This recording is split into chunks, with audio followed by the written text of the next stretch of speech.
It is 7:01 p.m. If anyone would like to do the Pledge of Allegiance, let's do that now. I pledge allegiance to the flag of the United States of America, to the republic for which it stands, one nation, under God, indivisible, with liberty and justice.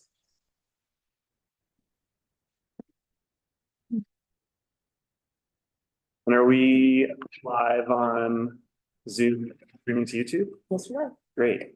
Welcome, everyone. It's 7:01 p.m. This is a regular special meeting of the Silverton Board of Trustees. And it's April 8th, 2024, and I call this meeting to order. Roll call, please. Trustee Edwards, Here. trustee Cranker, Here. trustee Harper, Here. trustee Bearmouth, Here. trustee George, Here. Mayor Pro Tem Barney, Here. Mayor Furman. Here. Do we have any staff or board revisions to this evening's agenda? Staff revision. I have a revision to the agenda. I would like to propose that we add a new item between 6B and C to offer the new elected officials an opportunity to say hi and introduce themselves if they'd like to, similar to how we have an item for the outgoing trustees to say thank you. Sound good to everyone?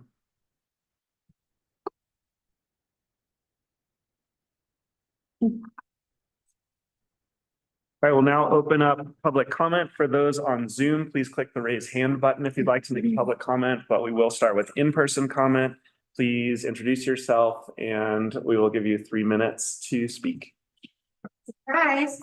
It's Melody Skinner. I want to thank everybody, including Jim, who's afar from us, that you've been a very good board. I appreciate all that you've accomplished. And I hope that the method of working together continues. Thank you. Thank you. Austin?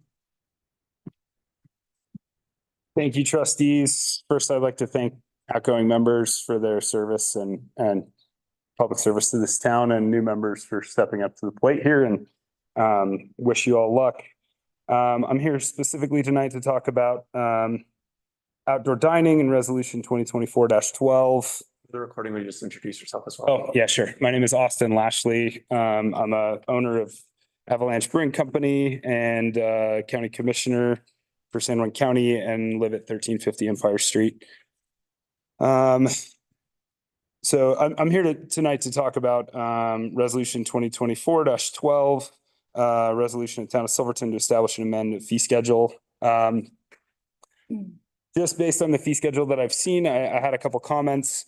I just wanted to remind the trustees that 10.4% sales tax is already collected on those bump out seats. In my estimation, I think that the town expects to earn about $5,000 to $7,000 per parking space, and that no parking money is currently made by the town. And so those parking spaces currently generate zero revenue without the bump outs in general. The fee schedule I thought was a little bit high in my estimation, and I do think that a fee schedule is fair.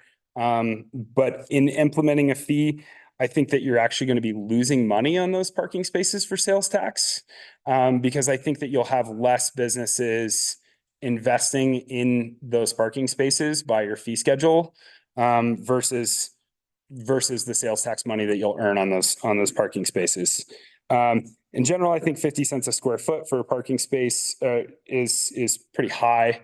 I think that if you did a study based on rental fees for commercial space in this town, I think that you'd find 80 cents a square foot would be high. That's a conservative estimation on my part. That's for a brick and mortar building with electricity and plumbing and, bathrooms and things like that. So 50 cents a square foot to me seemed a little high. I'd recommend something more in the 20 to 30 cents a square foot range for those parking spaces if you think that a fee is necessary. Just want to remind the trustees that fees incurred by businesses are passed on in a few different ways. fees are of this nature are passed on either as an increase of cost to customers, which is contributing to the problem of inflation that we already face pretty severely, especially in this state and in this community, or it increases a plateau of stagnation of wages and living wages for employees in this town. So that was the majority of my talk for that. I have just one other comment on beautification, if you'd allow it, or if not, then I can call it. I think to be fair, we have to keep it at 3 minutes. That's all right. Thank you. All right, thanks. Thank you.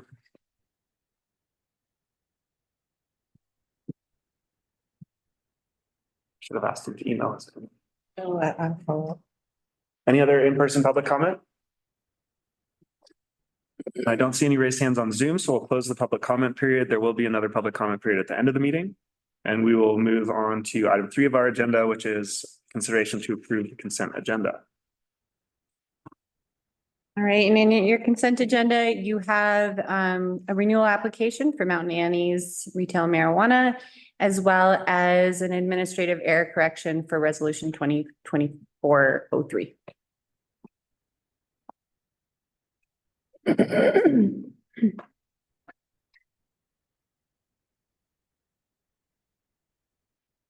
I'll make a motion to approve the consent agenda. Second. Thank you. Roll call, please. Trustee Edwards. Yes. Trustee Kränker. Yes. Trustee Harper. Yes. Trustee Bearma. Yes. Trustee George. Yes. Barney. Yes. Mayor Furman. Yes. Thank you very much. We'll now move to continued business item 4A. This is a public hearing for the second reading for adoption of ordinance 2024-04, an ordinance of the town of Silverton for an amendment to the official zoning map, rezoning properties as described in Exhibit A from business automotive to R2 multifamily residential district. Since this is a public hearing, we'll follow the typical process, which is to have staff present and then have the applicant have an opportunity to speak if they want to, followed by public comment, followed by trustee deliberation and decision. Okay, so this is the second reading of ordinance to rezone a property from BA to R2 located off of Fifth Street. This was presented to the Board of Trustees at their last regular meeting where the ordinance was approved. The agenda packet is included in tonight's packet, and I can answer any questions if you have any.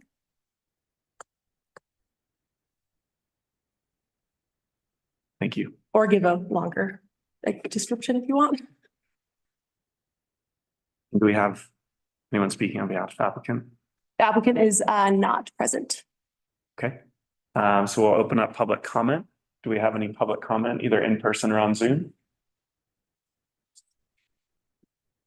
We'll close public comment and move on to trustee discussion and decision. The only thing I wanted to flag is that in the ordinance, the date in the last paragraph is March instead of April. Oh, thank you.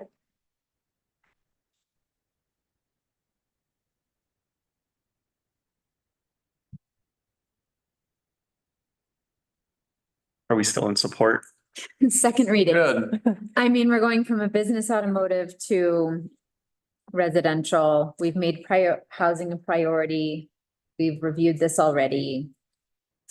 No new opposition from me.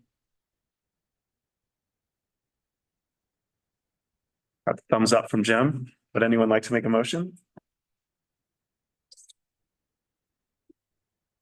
I'll make a motion to approve the second reading of ordinance 2024-04, an ordinance of the town of Silverton for an amendment to the official zoning map, rezoning properties as described in Exhibit A from business automotive district to R2 multiple family residential district.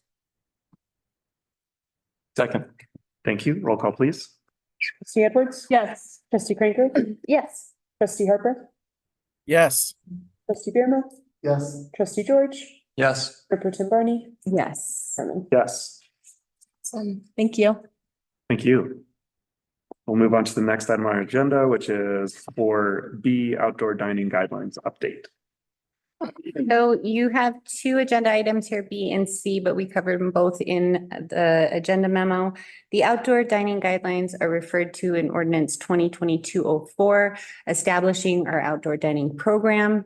There were issues with the previous iterations of this guide, including timing of bump out placement, streets allowed, that the streets that were allowing bump outs, town providing the barricades, the area in which can be barricaded, and the cost. The proposed changes to the guide include opening it up to side streets, establishing a maximum square foot for the bump out, as well as charging per square foot per month.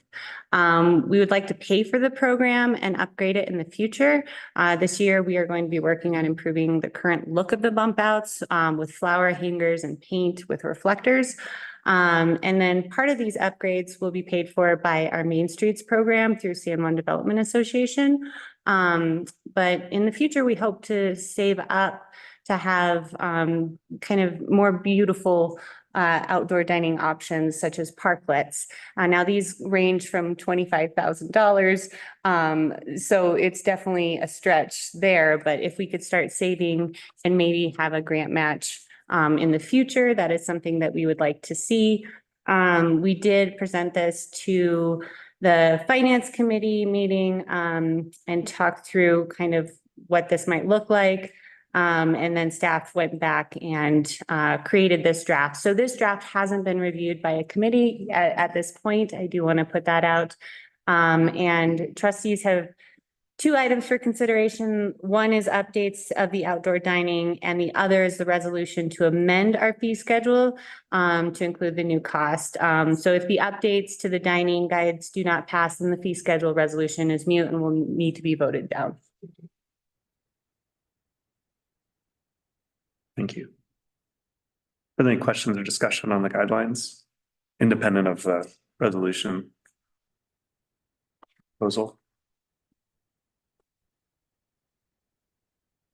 I'm just wondering what the finance committee talked about and if there's like a certain target number that we're trying to hit in the collection to cover the cost of just the current program.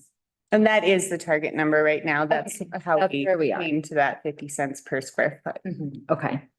That's what covers the cost of the current execution of. the program. Right, and that would be staff's time, setting up, taking down, as well as administering the program. So permitting the program, meeting with the businesses, as well as watering the flowers that we're going to be putting on those bump outs as well. Mhm. And I think the Personnel and Ordinance Committee also hashed this out. Oh, I think I I said was- finance, it was personal and ordinance. Okay, so I was a part of the Yeah. personnel and ordinance. I just wasn't sure what the finance committee, you didn't. Mm-mm. Okay. To me, this deals with some of the feedback we've heard, both from staff and from businesses, trying to make it kind of more transparent for businesses, more clear of who gets what and where. And so I think that's really helpful. I also really love the effort by San Juan Development Association in the town to, kind of try to offer a nicer product or pursue a benefit for some of our businesses that want to offer this. And so I appreciate that, that group is going after the grant match and some options to really make this, some added value to the businesses instead of just like steel barricades. Many businesses have made it their own and done beautiful things, but I think just having an option where it's town supported is great and having it be really clear. I think I understand the comments that we heard today from one of our business owners, and also I recognize that we're really trying to get a target number like you were asking for, Sally, of how much does it cost for staff to administer that? And so if this is the staff recommendation of how much it does cost to administer, and it does it seems in line with other areas, but we also don't have parking fees on our streets like other areas might. So there's a little bit different impact there, but I do think that it should be something that is kind of a shared cost with businesses that want to take advantage of it. And so if this is the staff recommendation, time and what it costs to implement, then that feels logical to me.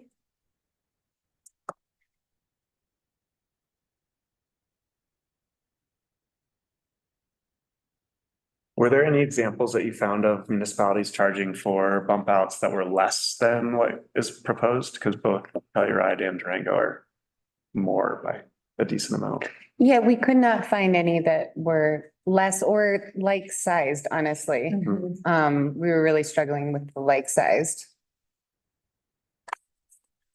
I was trying to like think through some of Austin's comments. The only one that I felt needed clarify, I agreed with him on a lot of his points, but I thought his comment that 50 cents was kind of out of line.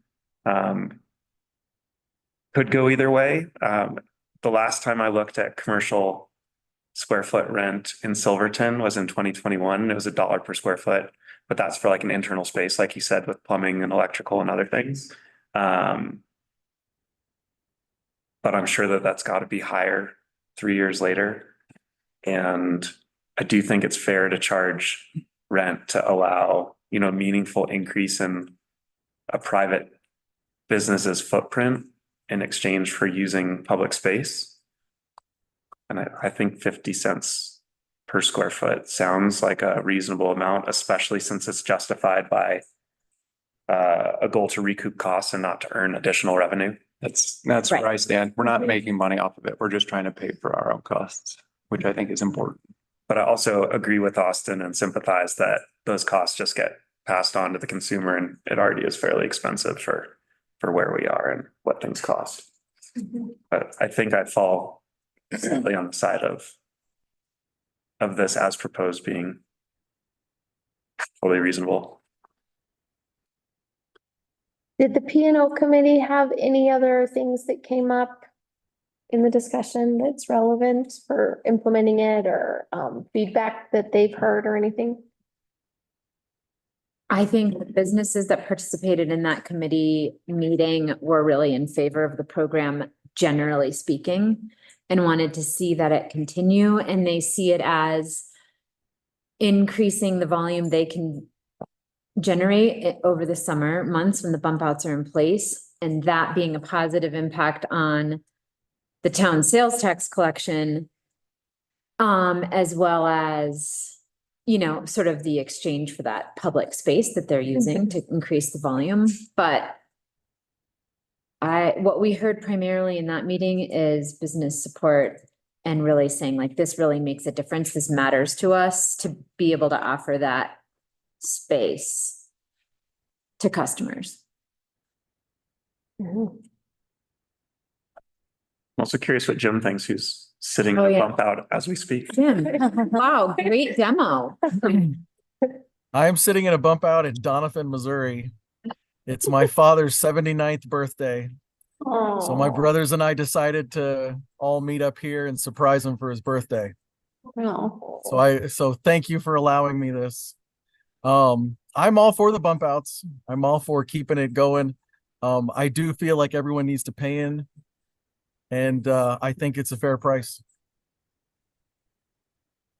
You did a little on the street research while you're there. Man on the street.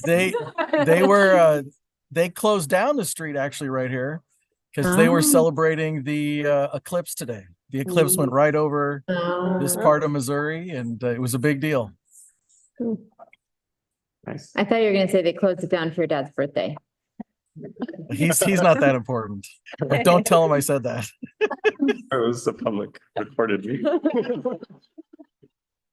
Too late. Thank you, Jim.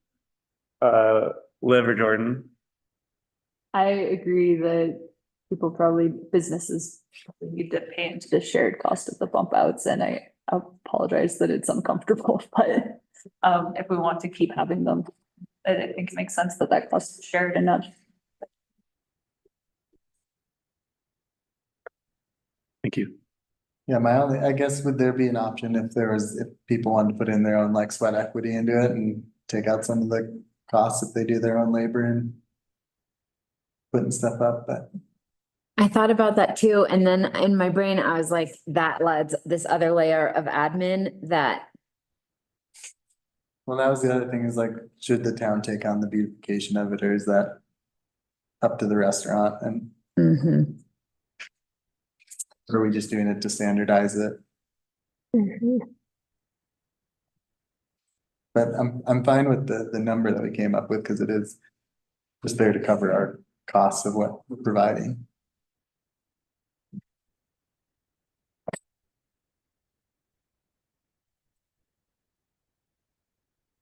Were there any other things within the guidelines that need to be discussed or considered? I was curious about the application. It had the options of 2 spots or 3 spots, but I think some of them are more than that. Is it, we just do it in? We in max it increments of out 2? at 3 spots. Okay, So you can either have 2 spots or 3 spots is how we designed it. got it. And were there businesses that had more than 3 spots in the past and we're limiting them to 3 spots now? They had more space than 3 spots, yes. Got it. And so this summer, it'll be maxed at 3. Mhm. Nice clarifying question. I was thinking like, oh, we buy two spot, Increments.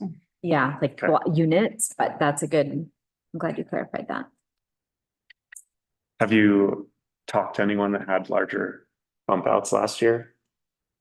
They came to the meeting, yeah. Okay, and great. talked. And Yeah. was there any major pushback for limiting it to a maximum of 3 spots? I think they understand. So like, for example, High Noon that had like the Yeah. whole set, that's all good? Well, Or, yeah. well, I guess, so here's what I'm thinking At is, the meeting, yeah, and attended the meeting and heard kind of our deliberation on that. And then Bevan and I actually went out and measured everything to kind of see how big of an impact it would be. Got So, so I guess what I'm thinking is if we pass this Mhm. tonight and then we get some enraged business owners that find out about it after the fact and didn't realize, I know that it's really up to them to pay attention and participate, but what would be since we're passing things on, what would be the plan if we get a meaningful amount of negative feedback? Would we be able to have the board revisit this Mhm. before Or how the summer? significant is a 3 spot, just because I can see it's 512 square feet, but I don't know like how significant of a reduction is that? From a business that's using bump outs to its max right now, are they using it to 600 square feet or like? we don't 1,000 have a square footage maximum in our current Yeah. but guidelines. In practice, what's happening? They were all using 2 to 3 spots. Okay, Okay, And the only exception to that was High Noon. And it was, we've come up with a resolution for that. But it needs to be fair for everyone. uh-huh, And there's a safety issue on the street there, but ultimately, businesses could choose not to do the bump outs as well, if they feel like it's too much of an imposition. But I think most businesses can, pay for the fee in a day or two.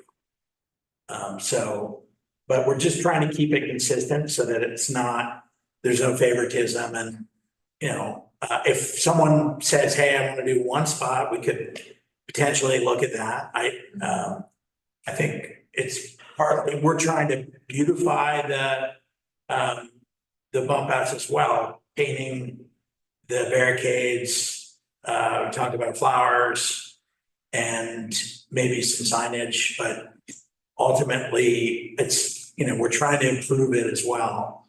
And we have future plans of the possibility of design and build bump outs that look different. But I think going forward, we're just trying to keep it consistent. So it works for the business and in the space that we have for the size of their frontage. And that's why we went the 3 parking spots, because originally it was the frontage of your building. right, so that really like maxed out at maybe 4. Mhm. Got it. So it's not like a drastic Right. change. it's not to what- significant. And That's it's my consistent and question. standard. Mhm. I think that's helpful. Will they all be diagonal to match the Yeah. parking layout? Yeah, we tried to go straight out and we cut off 2 spots, so Mhm. it will still be diagonal. Got it. Okay, I think I'm good. Thanks for humoring me. Questions. Okay, so the first thing we would do is Well, technically, we're really just still talking about the outdoor dining guidelines. We need to Standards. then move on to the Mhm. resolution. Yep. But so no, I guess But if the we're not question gonna is, approve that, then we don't approve it next time. right, And really, the only new thing in the form for businesses is the payment of the fee. Otherwise, the other documents that were required were standard in the last couple of years. Yeah.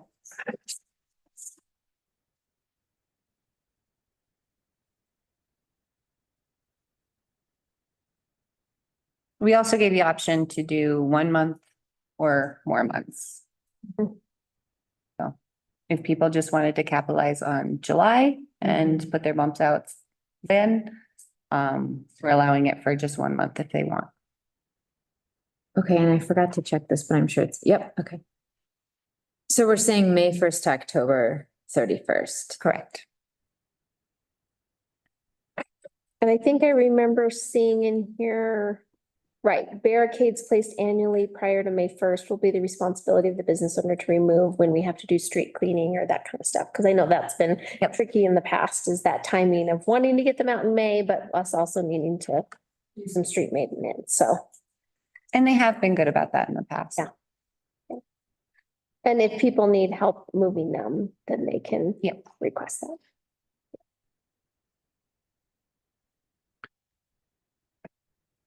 would someone like to make a motion to approve the changes to the outdoor dining standards? So moved. Second. Thank you. Roll call, please. Trustee Edwards? Yes. Trustee Kränker? Yes. Trustee Harper? Yes. Trustee Birma?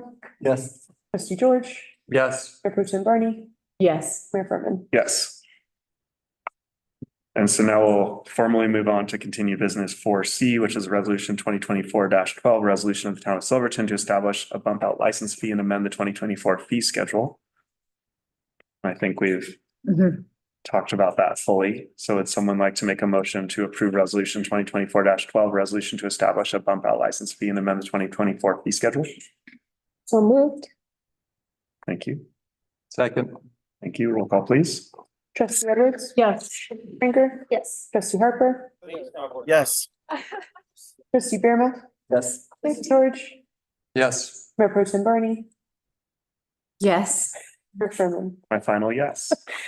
Oh, is it? They're shutting down shop around. They don't like the bump outs. I think it was a fee situation. I don't know. That's hilarious. All right, so the next item on our agenda is continued business. Oh, I'm sorry, moving on to item 5, staff presentation to exiting board. And so in this, I included in here our updates to our master plan, as well as our updates to our 2022 trustee goals.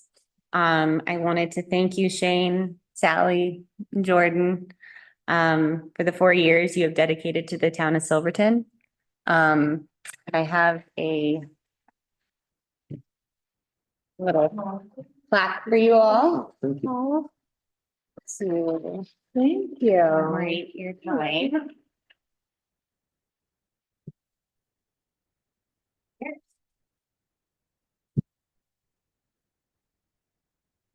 Oh, wow.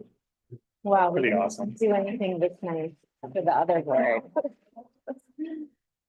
Really cool. And I am humbled and proud of all the accomplishments that you can find in the board packet. But I want to just acknowledge that you all initiated the master plan and finalized it in your term, which is one of our biggest guiding documents over the next 10 years. So I'm gonna get choked up. Thank you for being my first board and for hiring me into my dream job. That's it. Thank you, Gloria. Thank you for being hired. Yeah. You made us look really good. Yeah. All right. And then the next item is trustee comments. for those who are outgoing. True to my nature, I prepared something. It might be a little long, apologies. It's the last you have to hear from me. Till I show up at our next meeting. Just kidding, I won't do that. That'll be only 3 minutes anyways. Okay. But I also feel pretty emotional about this moment, so I'm gonna just reset. I'm kind of a crier. In 2020, amidst the confusion of the first stage of the pandemic, over the first Zoom meetings ever hosted by town, we began our service as trustees. Historically, Silverton had a reputation for turnover, instability, confrontational government, and a lack of transparency. Like the trustees who came before us, we faced complex, divisive, and controversial issues. There is no shortage of those in town government. However, as we waded our way through discussions and decisions, we built some rapport and accumulated knowledge and understanding of the systems and structures that are the guardrails of the community's vision. Back in 2020, when we were asked at Candidates Night about how we would promote unity on the board and in Silverton, I remember struggling to find an honest answer to that question. I don't think it was unity we were seeking. I think it was civility.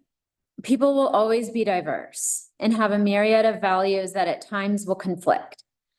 We'll care about different things. We'll feel a full range of emotion when it comes to decisions that affect their lives. There will be disagreement. Community members will bring their ideas to town trustees and hopefully meetings too. Here lies the opportunity for trustees to create and maintain a safe place for that input. It might not look like unity, but I think it's healthy participation, and it's what makes us greater than the sum of our parts. I am proud to say that I think this iteration of the Town Board of Trustees created space for that diversity and made Silverton a safer place to express ideas openly and publicly, even when they may not have aligned with the loudest voices in the room. In doing that, we charted a path for how the public process can better address the nuances and complexity of an issue, especially in such a small town where it can be intimidating to speak up. We need to foster a culture where it is not only okay, but essential to our process to feel like your voice can be included in the outcome. As I reflect on my experience over the past 4 years, I have deep gratitude for this experience, for the community, for your trust and support and willingness to communicate with me even when it's uncomfortable. For my fellow trustees, we have traveled a lot of ground together, and I have appreciated a meaningful shared experience, mutual respect, and the challenge of seeking multiple perspectives. For the town staff, you work so hard for this community. Gloria, I think I talked to you about a ship somewhere back in the beginning. You steadied the ship. You know how to sail it, and you know how to sail in storms too.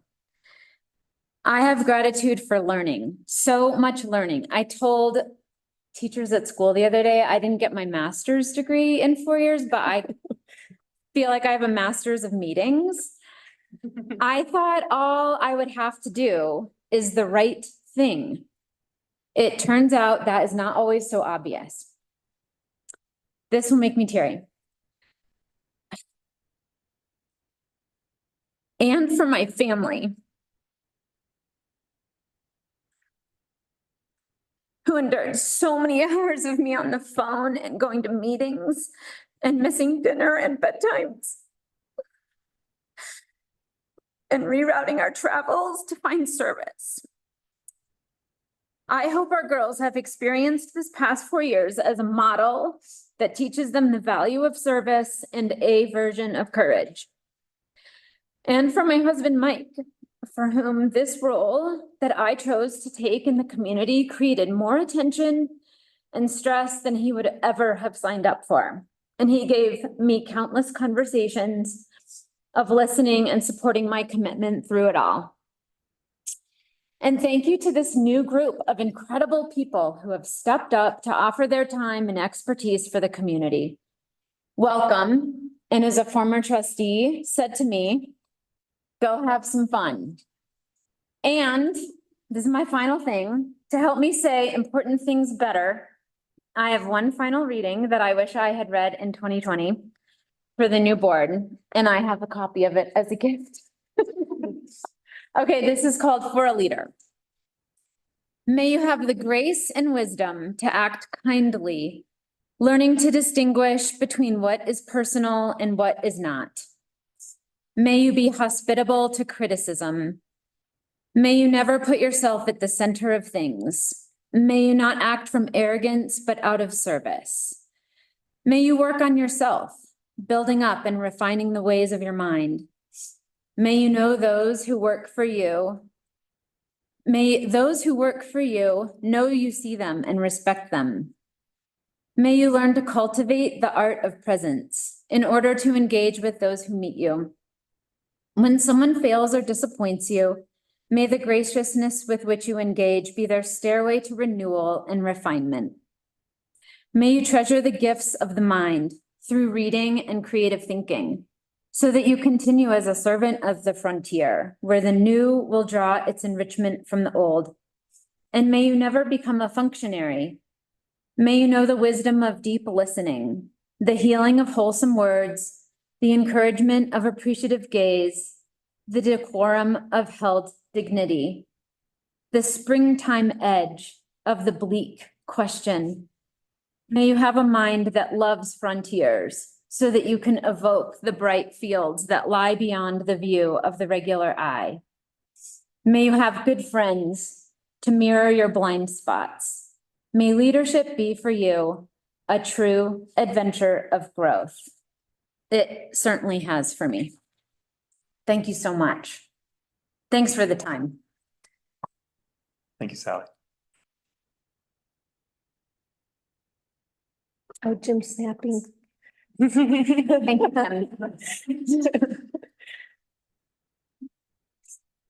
Yeah. Well, I, like you, ended up writing a rather lengthy polemics. I appreciate you guys sitting through this with me. I kind of feel like I'm gonna stand up because I feel weird in the short chair.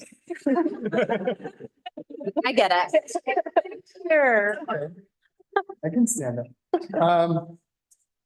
As a preface to, I just want to acknowledge to what Sally said, just total gratitude and respect for everyone in this room. And you know, it's been a lot over the last 4 years, and perhaps my writing comes off a little more critical, but I do have a lot of gratitude and respect for everyone here. My time in town council has been bizarre, strange, disheartening, frustrating, and disappointing to say the least. But I will spare you all the recap and the rest of the community, as you are all well aware of all the things that have transpired over the last 4 years. Town council is not here to solve the problems of the community of Silverton. It is, at its best, a backwards decision-making body to manage the outcomes of issues brought forth. And as a trustee, you'll enjoy the pleasure of always being the scapegoat for those unwilling to practice community. That being said, I'm not sure if your victory as trustees and mayor make you the most liked or most hated person in the community. You can laugh, that's a joke. All joking aside, though, I would like to take some time to bring up topics that are important to me and hopefully to our community one last time, in hopes that either incoming trustees or mayor can continue to work towards them, and to hopefully get the larger community engaged as a whole. None of these issues are solvable by strictly our local government, and it will take the larger community's hard work and support to accomplish any lasting change. My main goal here as a trustee and here as a community member is to retain Silverton as a viable place to live, work, and play for lower working and middle class people. And in order to do this, we need secure access and work towards affordable food, healthcare, energy, and housing. The basic needs of people in town need not be a burden nor a struggle. Town council is only one tool in the toolbox, and it's not a very versatile or adaptable one, but it is a tool nonetheless. The rest of the tools in the toolbox come from community organization, mutual aid, and a general willingness and trust in our power as a collective group of people. So food, the low-hanging fruit of the bunch. Haha. Yeah, and it's, you know, I'm funny every now Light. and then. Keeping it light. Keeping it light. I first want to acknowledge the owners and employees at Silverton Grocery and their contributions to our community over the years. They've always done their best to meet the needs of everyone in this community. The grocery store has been up for sale, and it's a great opportunity for us as a community to secure our access to affordable and fresh food. I brought up the idea for the town to purchase it in our current town council, but it was not deemed a priority high enough at the time to just have a discussion about. So I'd like to take this time to advocate one last time for this in two ways. My first solution would be to have the town and county purchase the grocery store, which would be by proxy, owned by the community and could function in the same structure as the library, with a board to manage the day-to-day operations of the facility. All members of the community would be members in the same way we access the dump in Mollis Lake, and would be provided a discount on food or could be paid out in the form of dividends to lower the cost of food for local residents. If it was community owned, it would take away the necessity of profit and instead incentivize a structure of sustainable management of services. In the same way, we don't expect to profit from the existence of the library because it's providing a basic need to the larger community. Community-owned grocery store would also streamline the access to food assistance programs in our community and be the hub for local distribution and production. Food bank could operate out of the community-run grocery store as an example. I'd greatly encourage our new board to consider making this a priority. And if it's not a priority of theirs, it should be a priority of our community. And I would be happy to work with other members of our town in exploring the possibility of community-controlled cooperative ownership of our local food supply.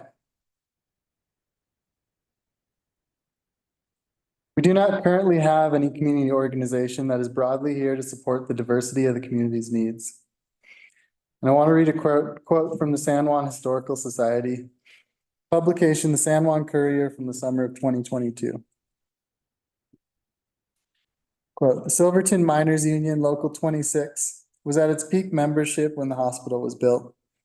The basement had private rooms for the doctor and his family, a large kitchen and pantry for preparing meals for patients, and the upper floors housed the wards, private rooms, the doctor's office, and a state-of-the-art operating room.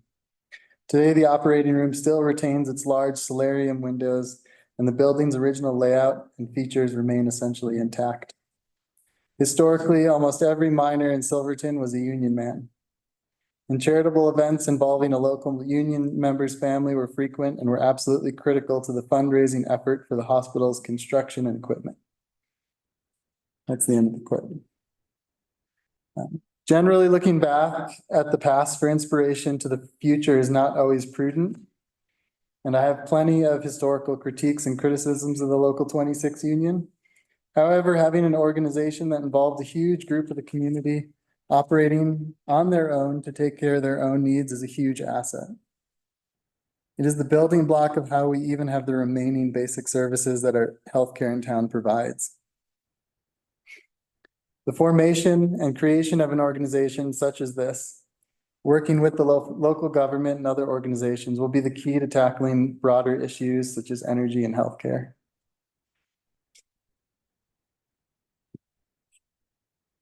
Lastly, the phrase that has now become a vague, meaningless, and incessant platitude of local politics everywhere: affordable housing.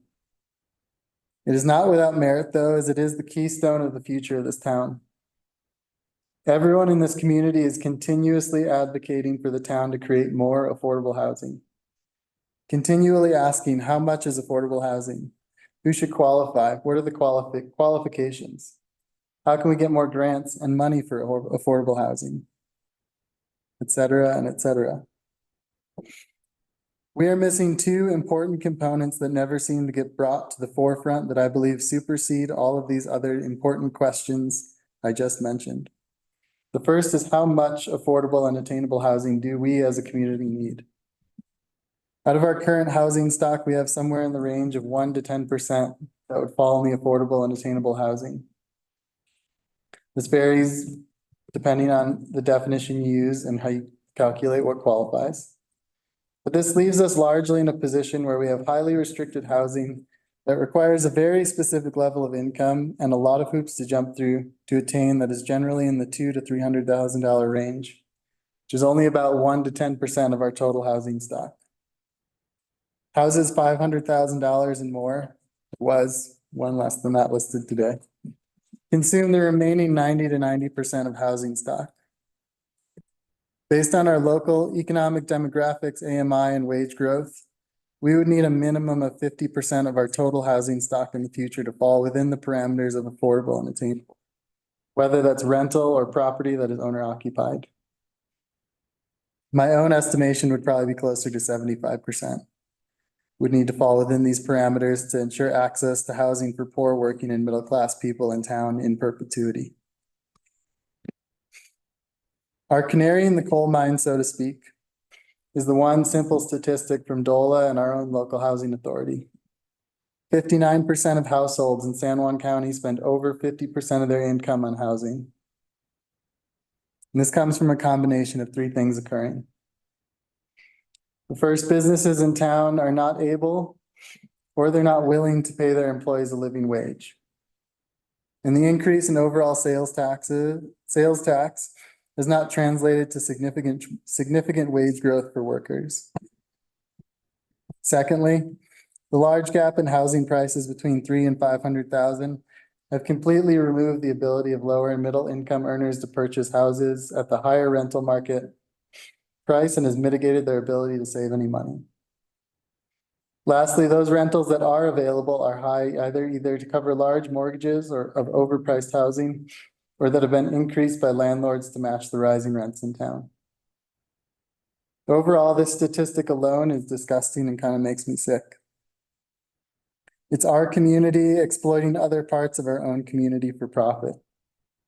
We've spent the better part of the last few meetings talking about popping bottles of champagne and patting ourselves in the back for a job well done, when all we've completed is a minimal addition to affordable housing and left our most vulnerable parts of our community in terms of renters and prospective home buyers in a worse place than when we took office. We excel at charity, which is important, but it's a temporary alleviation of a symptom and not a solution to systemic problems. Our ability to help the most vulnerable and poorest parts of our community is a true reflection of our well-being as a community ecosystem. An injury to one is an injury to all. And we have contradictions, big ones. And contradictions in a system will resolve themselves one way or another. It's normally the part I would dive into dialectics with my students, but I will spare that for you guys. To state this plainly, Silverton is being gentrified.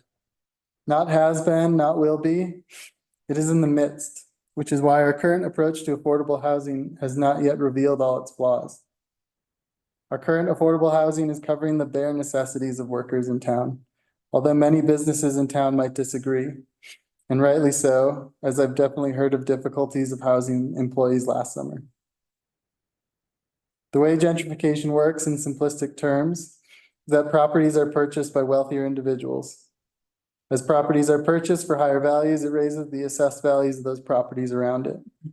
This in turn raises the property taxes of those properties. The poorest property owners lose out first because they cannot afford this increase, which on paper is not much for those, but for those of us living paycheck to paycheck, can be a huge burden, along with the addition of things like inflation and rate increases for water and sewer on their way. As more properties are purchased at higher values, rent costs are soon to follow in that rise to cover higher mortgages, property taxes, etc. We're at the beginning of this, and our affordable housing that currently exists will be strained more and more as old housing stock gets sold for triple what is affordable to our current AMI. I will concede the arguments in favor of the addition of wealthy individuals and families who are purchasing these high-cost homes. It will provide more income to town through taxes, which would expand the budget of our town council, which in turn could provide more back to our community. However, it comes at the expense of our own community it's trying to help, and it is not worth it. In the same vein, the trustees and mayor need to remember who they are representing and who benefits from their decisions and their positions of power. All too often, I've seen my fellow trustees only looking through the lens of economic gain and profit. You represent the people, all the people, and not the financial interests of any one individual or business over another. If you're pro-business, that is great, but leave that to the Chamber of Commerce. It is literally their job to represent those interests in our community, and they do a great job. As a board, and now with the addition of the Housing Authority, we have explored many options to fill in the housing gap that exists between 300,000 and 500,000. And it is not easy. And I know this group of people here will continue this work and find ways to be creative and do what they can. Again, it is but one tool in the toolbox. And in many ways as a town, our hands are tied by state laws. We've explored vacancy taxes, second homeowner taxes, among other potential policies. So how do we effectively combat gentrification as a community? This brings me to our second necessary component of affordable housing that's left by the wayside. And this is for most of the people that aren't in the room, community action. It's going to take a lot of people making conscientious decisions about a long-term future that will outlive them and will outlive me. We as a community need to agree together to stop the continued commodification of things necessary to live. Food, healthcare, housing, all of it. We need to dispel the notion and expectation that a house is a golden parachute to sell out when the time is right. And those participating are complicit in the ruination of the community they hold dear. Some landlords in town are fair and do their best to remain affordable, but at the end of the day, they are still profiting off the necessity for someone to have a roof over their head at night. Our current best option is to encourage homeowners to opt into some sort of deed restriction that could be set up by the Housing Authority. They need to be small, simple, and straightforward. Those without wealth are already forced to jump through so many hoops to access services, and less is more in this case.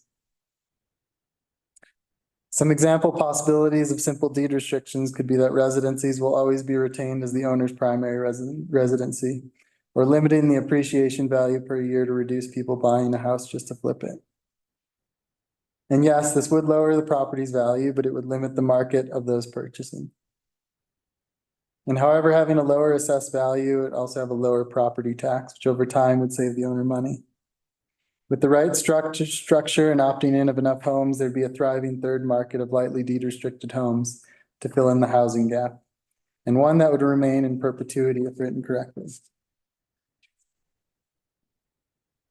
It is audacious and requires us as a community to work together, to trust each other, and to believe in a future for Silverton that is different from other communities around us that have tried and failed in their efforts. And it's for this reason I think affordable housing is a misnomer and should not be used anymore by our community and local government. The connotation of affordable housing is that of tokenism, poverty, and exploitation of a rotating cast of workers. It has no sense of belonging. We need to focus not on affordable housing, but on affordable communities. It's all-encompassing in its notion for providing for people within its existing populace. It's complementary, it is mutual, it is the foundation to build from and not an annex to wealth. Dreams are for people who are sleeping, and well-being for all is no dream. I will fully admit to being an idealist, but everything I've said and stated tonight is presently possible and within grasp if we only reach out for it. Any of this has resonated with you, trustees or community members, then please take action and do something to help your community. We all have skills and ways we can contribute. So after all this, it brings an end to my time on town council, and I want to leave our incoming trustees and new mayor with a quote from Murray Bookchin to keep in mind as you guys take your seats. I quote, "The assumption that what currently exists must necessarily exist is the acid that corrodes all visionary thinking.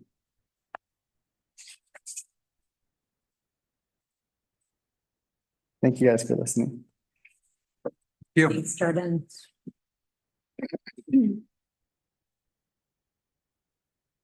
I have a short statement. Um, For people who want more information, I have a letter that's in the packet.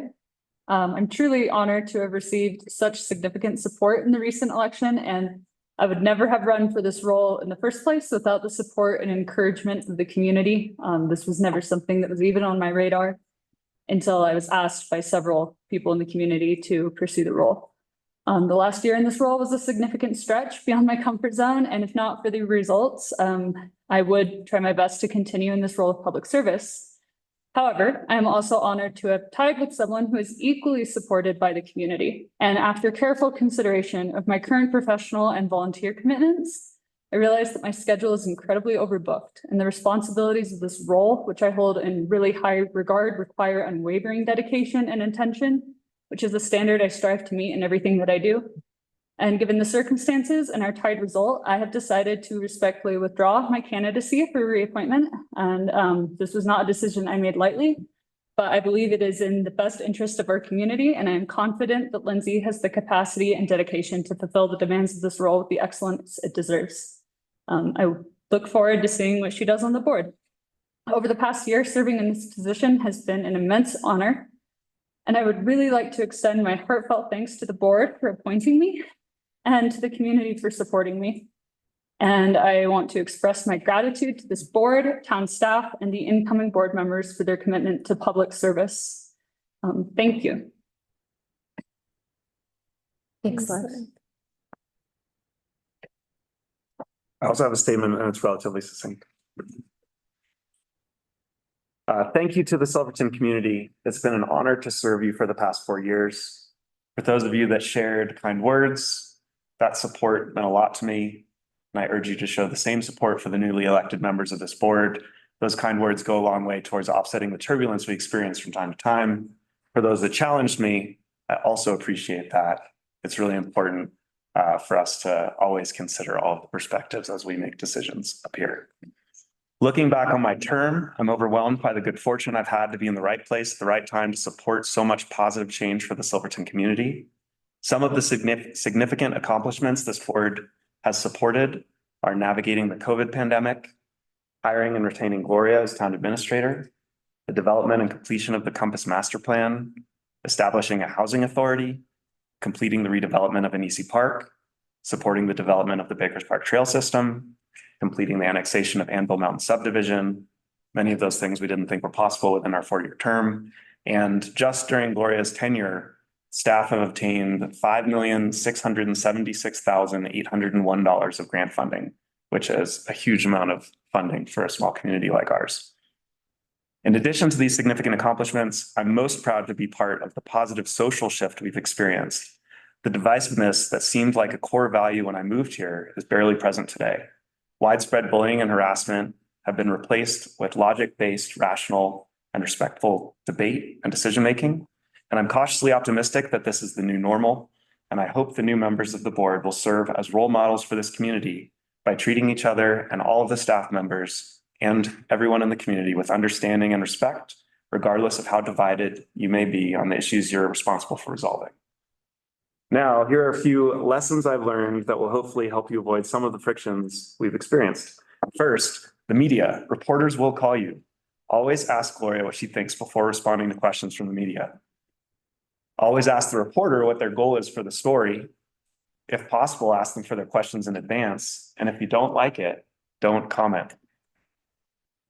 You will face many hard decisions. If it isn't clear what a majority of the community wants the outcome to be, then don't make a decision yet. Instead, evaluate whether the process leading up to the decision had sufficient public input. Often when we find ourselves in a really confusing situation where we don't know what way is up, it's because we didn't get enough public comment or public input. Speaking of public comment at meetings is extremely important and helpful, but it is not determinative of what a majority of the community may or may not want and shouldn't be the primary basis of a decision. You'll often feel pressured to make hasty decisions because an opportunity or issue presents itself. Things are rarely ever as urgent as they seem. Do your best to limit reactive decisions. Stay focused on your agreed upon goals and priorities. Last and most important, process, process, process. Being diligent and following the proper process will be your most valuable tool in making great, ethical, and supported decisions. Exercise extreme discipline in routine processes. This makes you predictable to the community, and being predictable builds trust so that no matter what the outcome is of a decision, if the community understands the process and your reasons for that decision, they will trust and respect the board. Thank you to my fellow trustees. Thank you to all of the staff. In particular, thank you, Gloria. Gloria is an incredible leader, and we're so lucky as a community to be led by you. Thank you to Haley, my partner, for supporting me and enduring this experience. And it has been an honor to serve all of you. Thank you. Yeah, thanks. And with that, we adjourn the outgoing trustee portion of the meeting. And I hand over the microphone to the very capable Dana Kranker as new mayor. Thank you.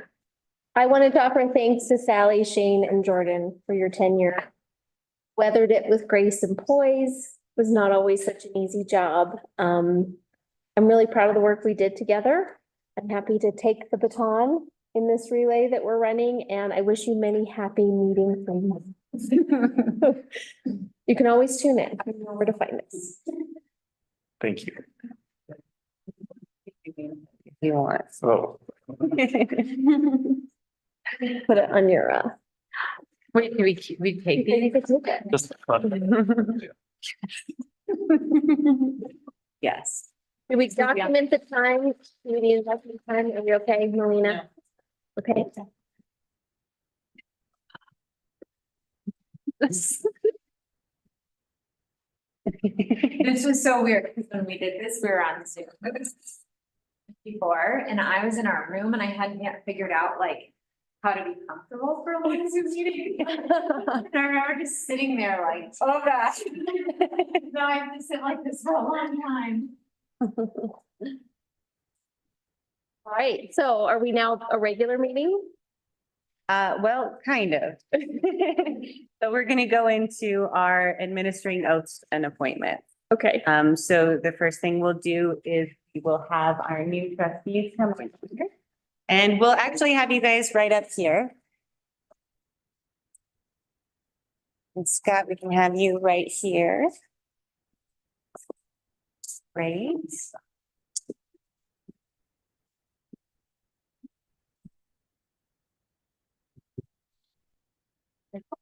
There's.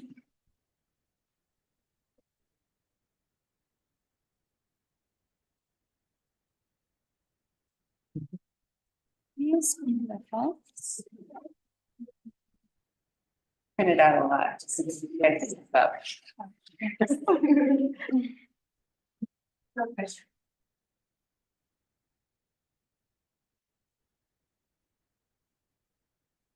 Please raise your right hand and repeat after me. I state your name.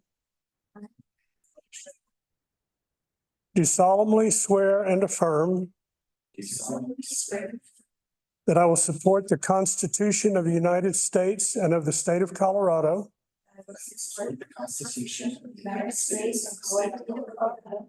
And will faithfully perform the duties of town trustee upon which I am about to enter. Congratulations.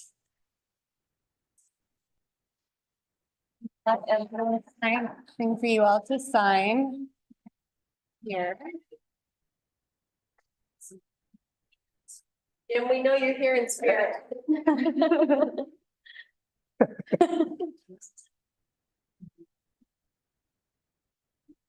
You can sign Wesley, you can sign another. When you were. Oh, do I have to send one? You don't have to. Should I? Oh, it's exciting.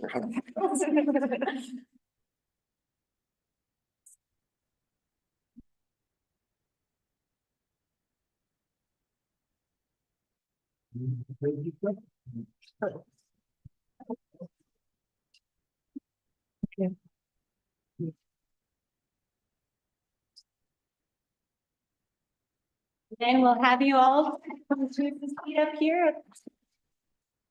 Don't pick a short chair. I was just gonna.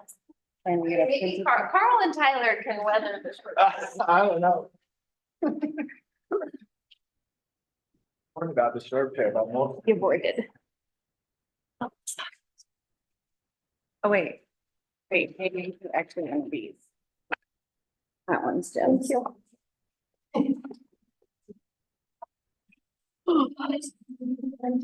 Right here. I'll just finish doing this. Welcome. Here we are.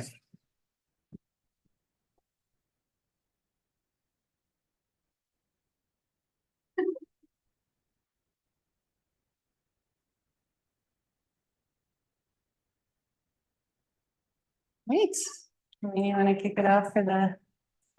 Gotta give this.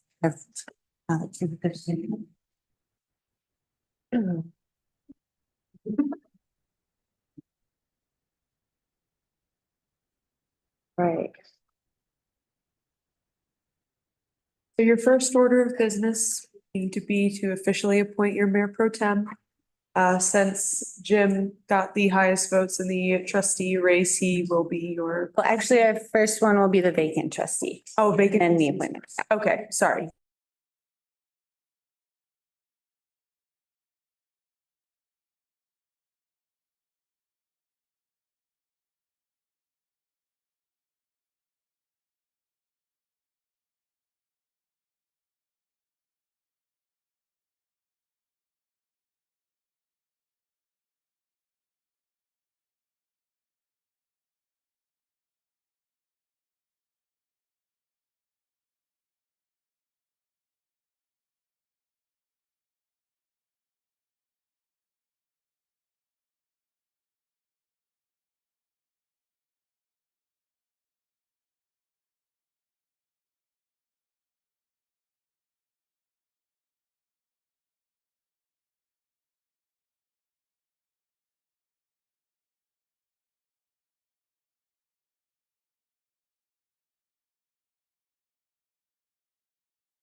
Jim says he's back on.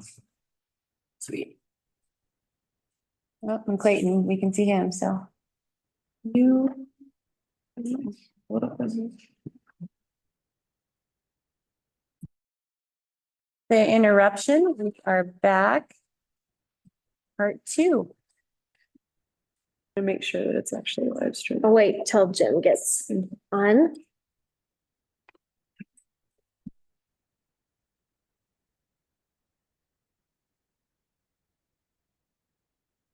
All right, so we're good. Okay, cool. And then can you promote Jim to panelist? And.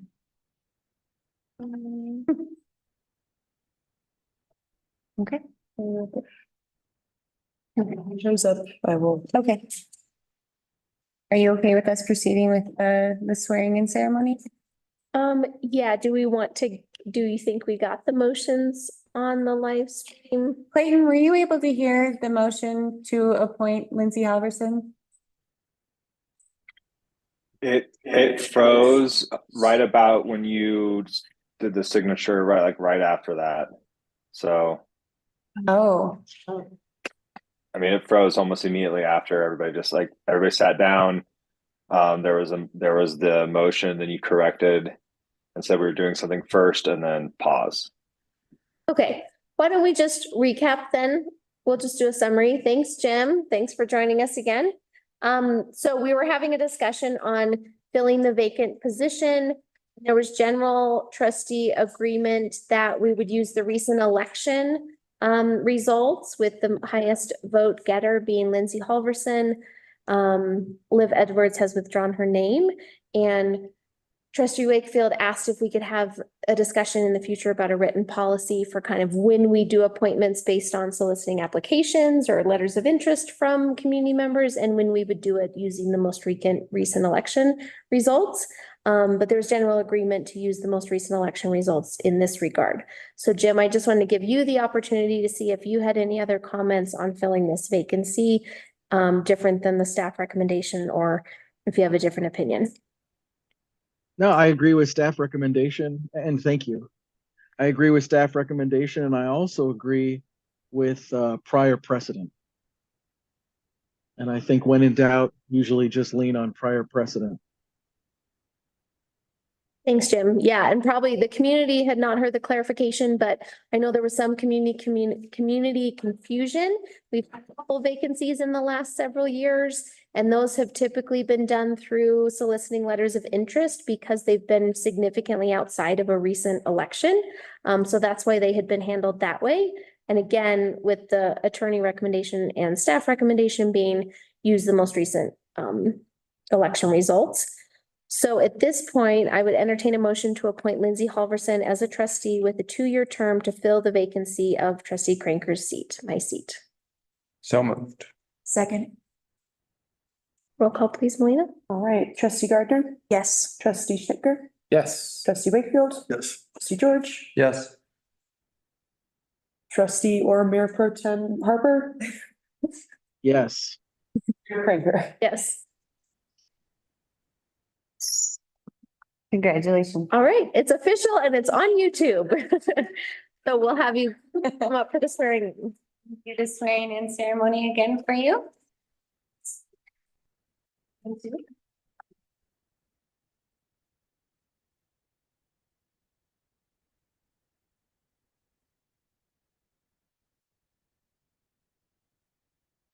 You'll raise your right hand and repeat after me. I state your name. I, Lindsay Culberson, Do solemnly swear and affirm do solemnly swear and affirm that I will support the Constitution of the United States and of the state of Colorado, that I will support and Constitution of the United States, of the United States and the state of Colorado, and will faithfully perform the duties of Town of Trustee so faithfully perform the duties of town trustee, upon which I'm about to embark.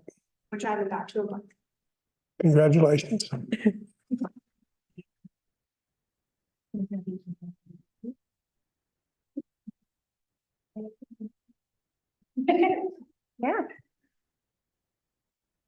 Yeah.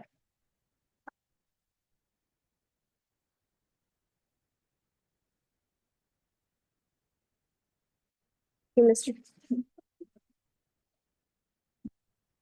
I think as we're settling in, we had added something to any new incoming trustees to make a comment if you would like. This was kind of new, so certainly don't feel obligated, but we wanted to at least have the opportunity if anybody had anything that they wanted to share to the board or the community or outgoing board members, please feel welcome, but not obligated.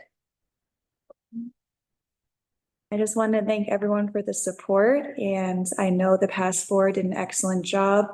And I guarantee that we will carry that over as well, continue to support the community and, learn as we go and do the best we can. I just have a really brief comment. I'm just super honored to be here, and it's a great privilege to sit at this table with a bunch of super motivated people. And I think if we remember that we're in this together, we can get a lot done, and I'm super excited. I would be happy to extend a welcome to the new board members. Though I'm serving in a new role, this table feels warm and inviting, and I'm so happy for you guys to be here. It's really fun to have some new ideas and some new perspectives. Really want to honor my colleagues who are now in different seats. I really look forward to working with you all. I think this board really can and has gotten a lot done. We have a lot of momentum. We have some great leadership in Gloria, and I'm really honored to represent all Silvertonians, not just those who voted for me. I take that obligation really seriously, that it's my duty and honor to listen to a whole variety of perspectives. And I really hope to demonstrate thoughtfulness, dedication, and wisdom as a leader on this board and as a colleague with all of you. And let's get to work. I will just add that I am so grateful to be on the board, and thank you for the support. I'm also so grateful to have some pros already on here.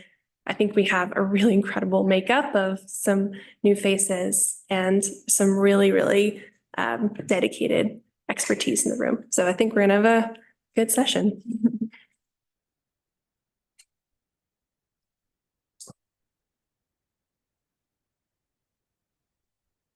Great. Are we frozen again? No. Okay, we're good. Welcome. All right, now we're going to move on to appointments. Lori and Melina, do you want to kick us off here?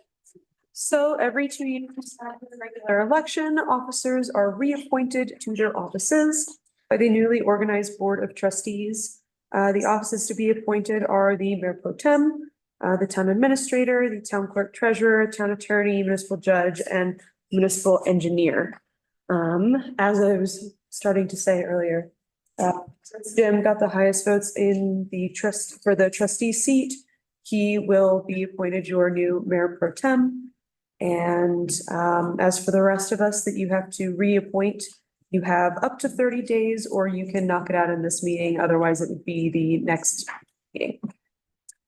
Do you have any questions? Thanks, Melina. I propose that we can take care of this order of business. Let's not kick the can down the road personally. All right, so we have a couple options in front of us. We can make a motion to do it all at once, which is on page 86 of the packet. Or if anyone is feeling that they potentially might be inclined to vote no on any of these motions, then we would suggest to make it individually. I do ask that you do the pro tem separately then. Okay, perfect.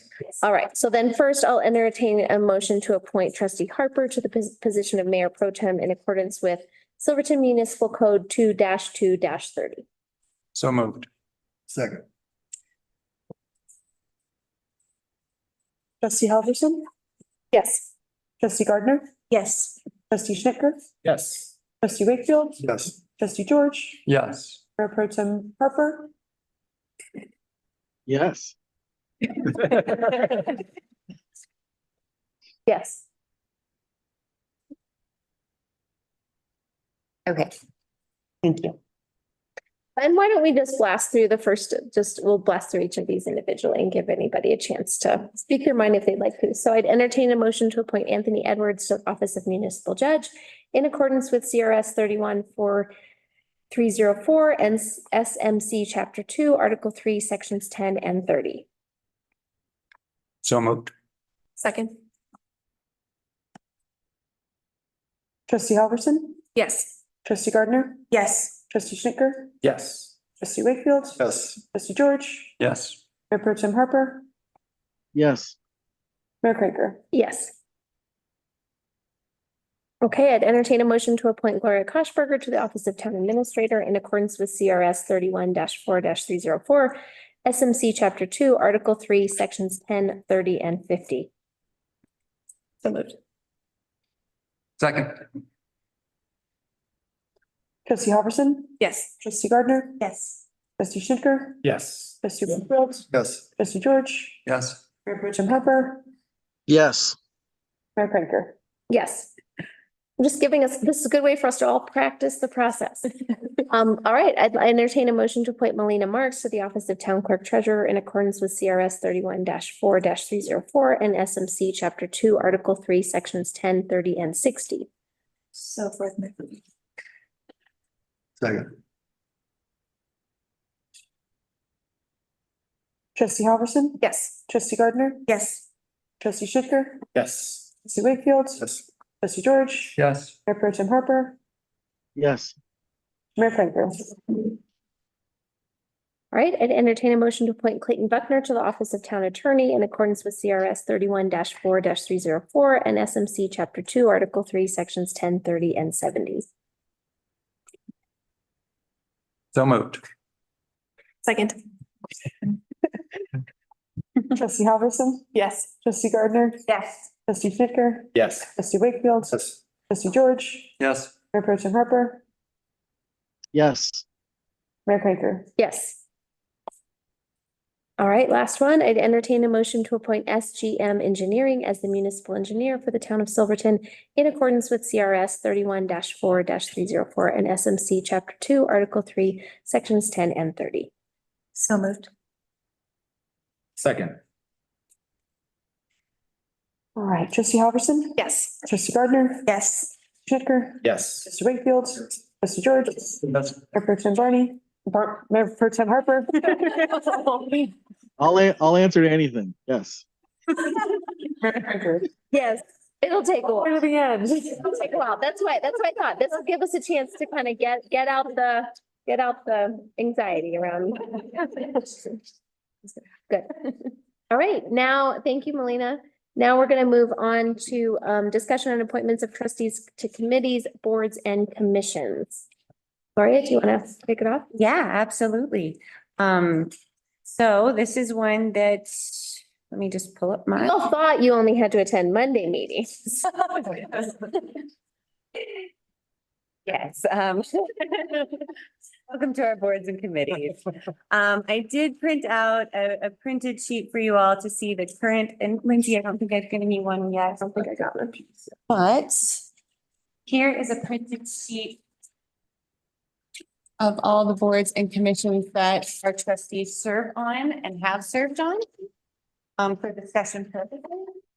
Typically, it's about three to four committees per trustee. And if we wanted to do appointments tonight to these and then kind of feel it out over the summer and then revisit it during our second retreat, which will be this fall, that's one idea. Or if you all wanted to table this for another meeting, we could do that as well. If you wanted more, if you had more questions about the committees, we could get more information for you all. So basically, this is your time to kind of decide which route you want to go on how you want to assign your boards and committees.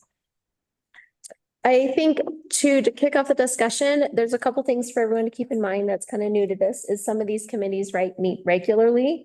Some of these, might meet monthly. So thinking about what that level of commitment looks like. Some of them include decent packets, whether that's the finance committee or the planning commission, historic review committee. And then some of these are kind of on an as needed and issue-based need. So kind of thinking about your time commitments and also what kind of skills and energy you bring to bear.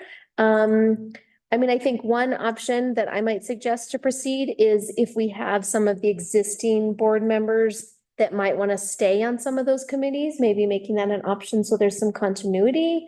But then again, maybe revisiting it at the retreat for those board members in case either they're ready to not have such a significant commitment on those committees, or there's someone else that really wants to share that workload. So that's one way to move forward, is keeping the folks that are already on some of them in their places and then having discussion about the additional spots. Or if you all would like to push it to another meeting, we can also put it on that agenda. So what's kind of everybody's comfort level? Can I ask a question? Yeah. So I can tell here there are some definitely missing gaps now.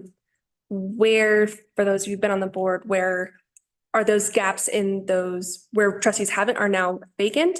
Or do you think there needs to be like larger board representation in some of the other places? Just like where are the gaps that need to be filled?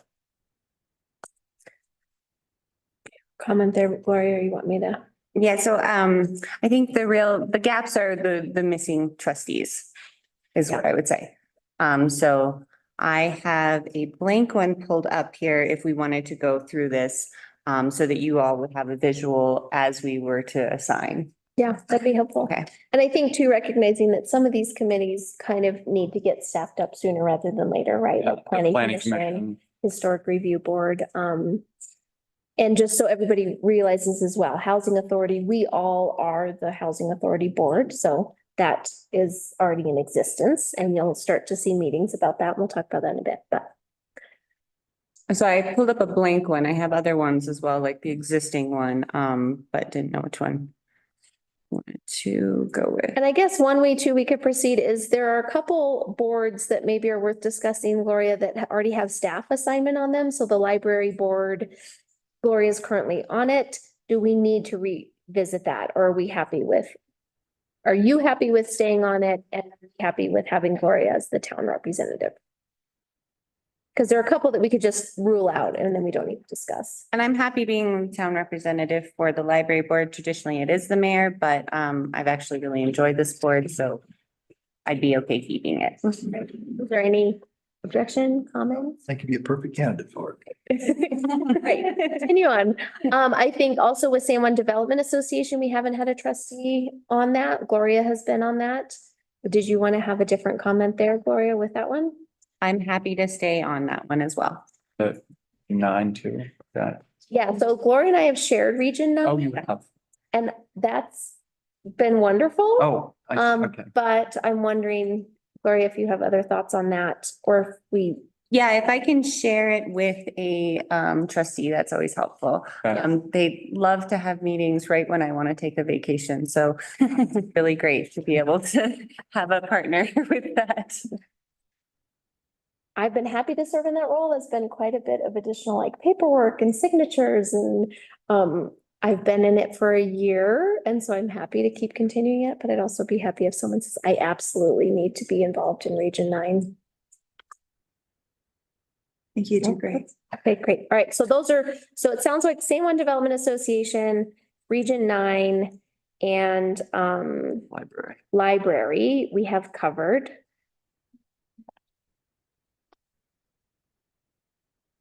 I guess we can take the housing authority off because we're all on that. Right, yep.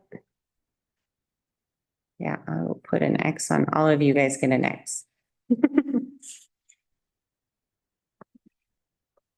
And I guess for a question for Jim, Dana, Tyler, are you happy with the boards you're on now? Do you want to continue serving those ones?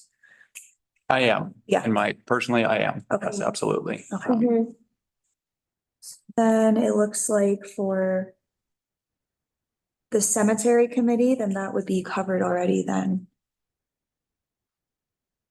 Seems like. And that one I did put down on the bottom because we have to reform the cemetery committee and don't currently have one, but that is something that was given direction to reform at some point. And then we three are also the remaining board members are all on the finance committee. Okay. Still. which I'm happy to do, or I'm happy if somebody else wants to do it, but It does seem like keeping pros on that committee would be a good idea. Absolutely.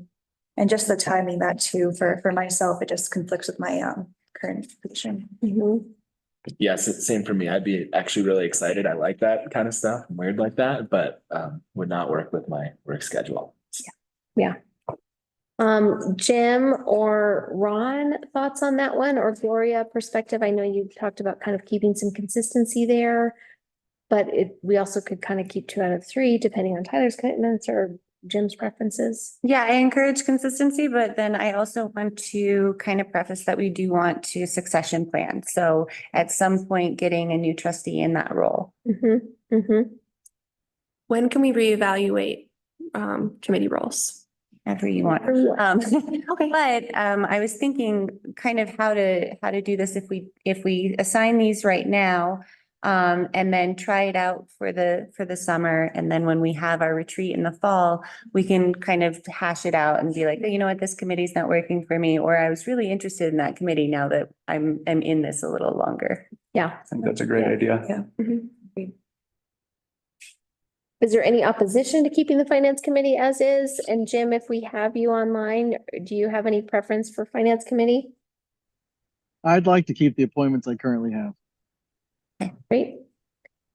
Thank you. Okay, so finance, it seems set. From my perspective, again, I'll just speak from my experience. Again, I'm happy to stay on Region 9 as an alternate for Gloria. I think there was a bit of a learning curve and paperwork, and so I'm happy to just keep that efficiency.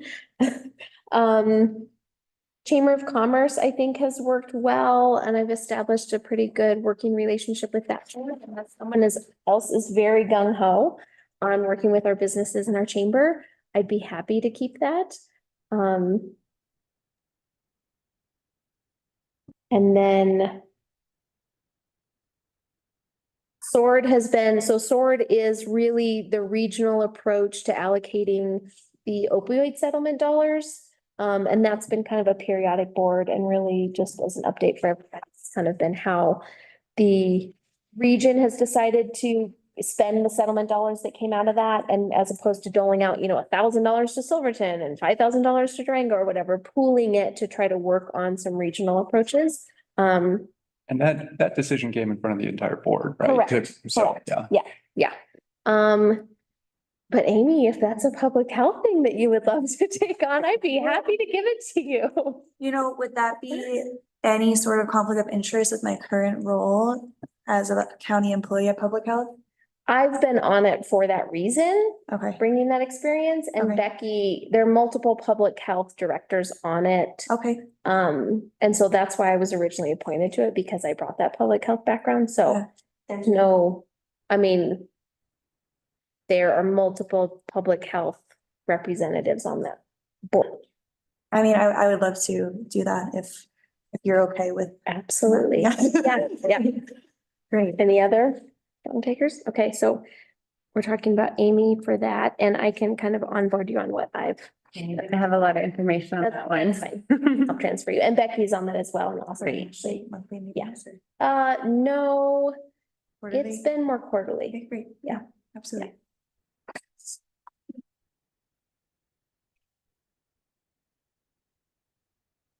I think planning commission is kind of one maybe I'd like to tackle. That really involves a lot of detailed packets, kind of knowledge of our land use code and what's happening. So if you aren't familiar, the planning commission is really where applications that aren't kind of just standard infill, but actually require kind of separate review because they're in an overlay district, because there's something kind of different about their application, they go before the planning commission. And that's kind of a community board. It includes representatives from the town and the county. It includes community representatives. So I don't know, it's definitely a commitment. It's a monthly commitment. I mean, Tyler, you've been on it, Jim is on it. Those packets were as big as the town board packets, and you will be reviewing county and town applications. Correct. I think it's really significant. I think it's great for members of this board who are really tied into the changes in our land use code and the master plan to represent on that committee. I mean, that's a committee I'm interested in. But if, that's something you have like a lot of experience in that already. I would but not be taking on. I think we had, and I think we had two, we have two and an alternate for Okay. that, so. Yeah. Yep. I could be your alternate. I will not be volunteering for planning commission. Not with these other commitments. I was about to ask, how are you feeling on your commitment level already? I feel pretty good. The variety of ones that I'm on here, are more of the regularly meeting ones. So I feel pretty good. So planning commission going once to Lindsay. Any thoughts? We could have another alternate as well. Planning commission's fun. Jim, you are agreeing to stay on with your current appointment. Is that correct? That is correct. Great. Maybe we check in with you at the board retreat, see how you're still feeling.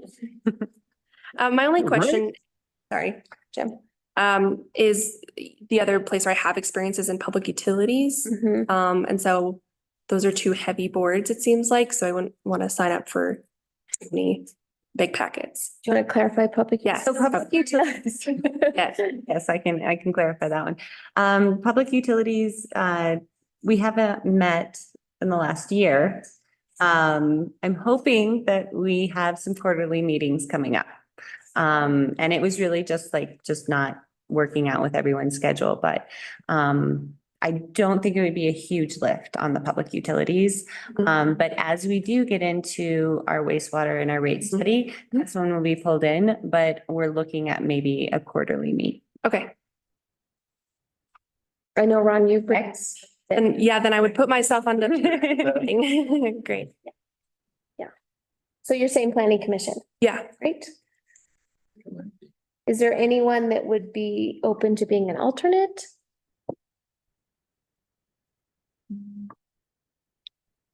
So fun. I'm like back and forth. I'm eyeing a few.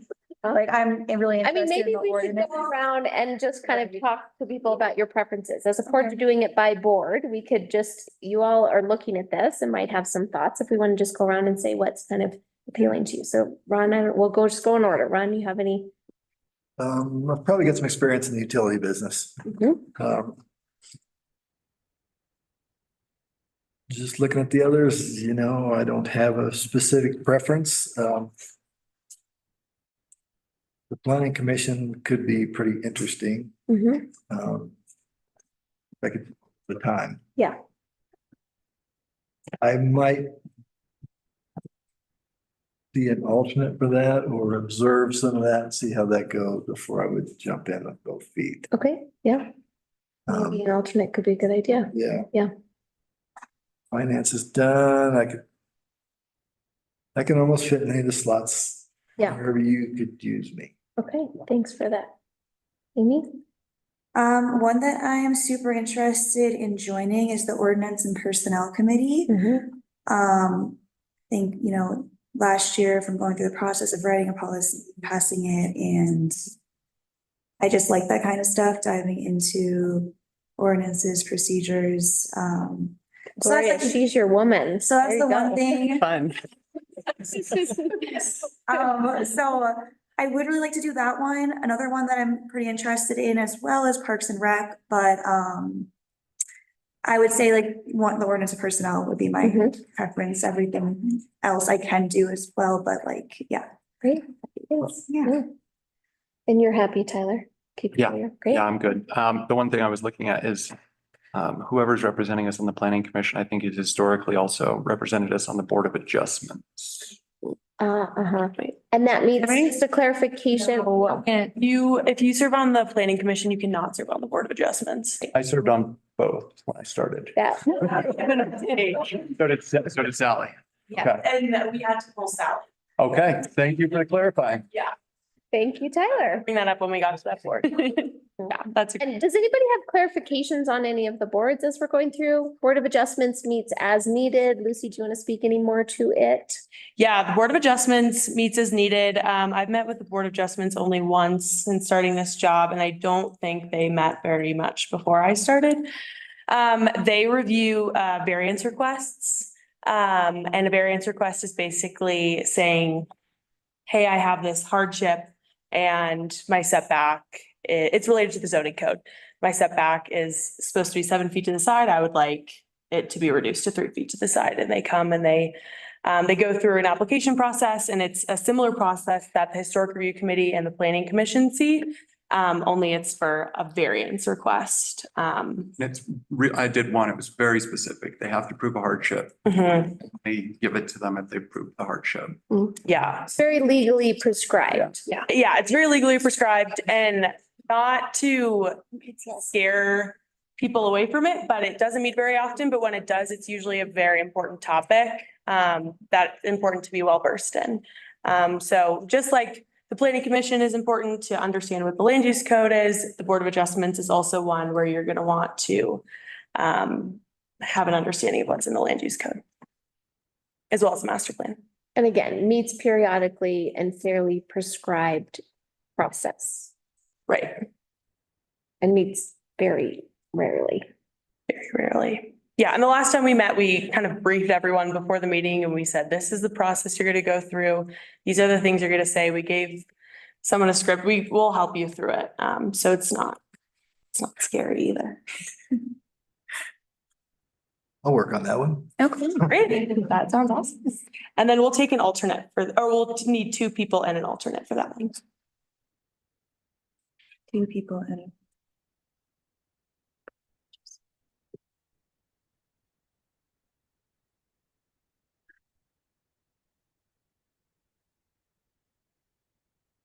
Again, it's very infrequent.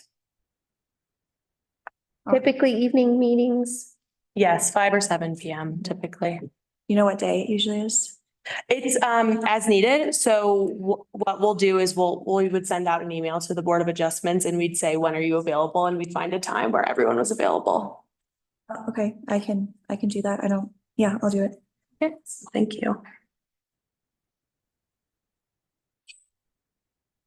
Do we have an alternate?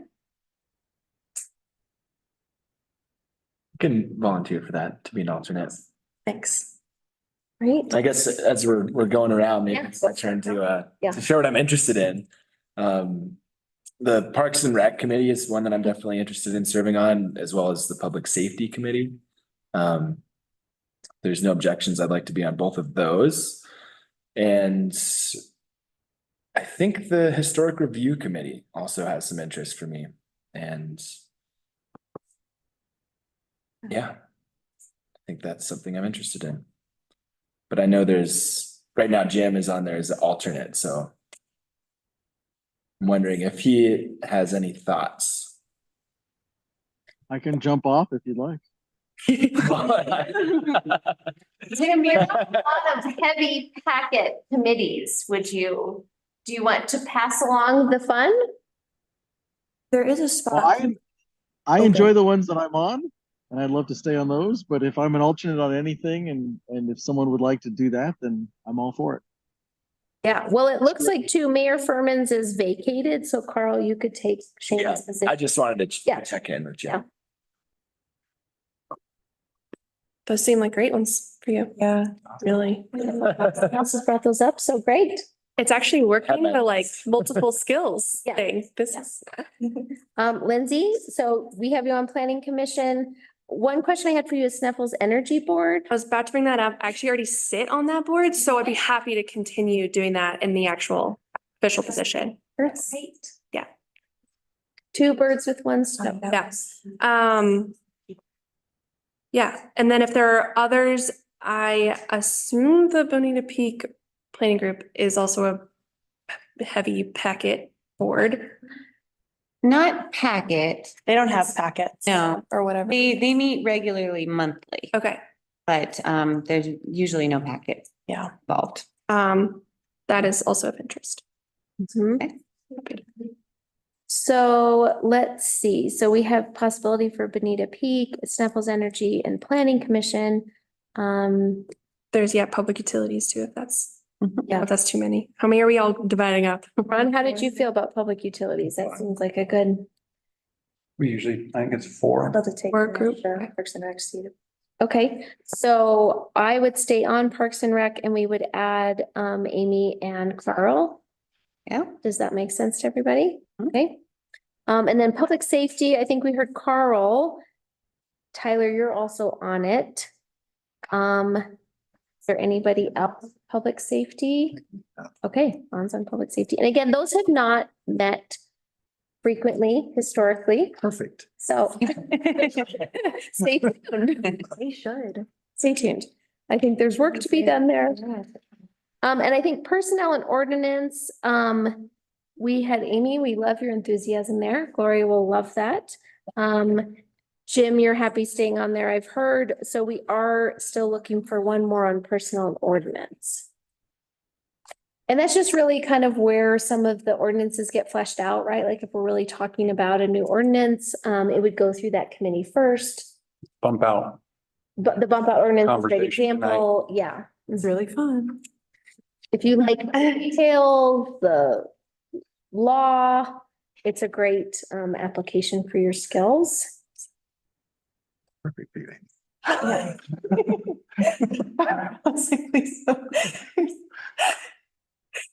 Oh, Amy's on it, yeah. Yeah, Amy's on it. We need one more.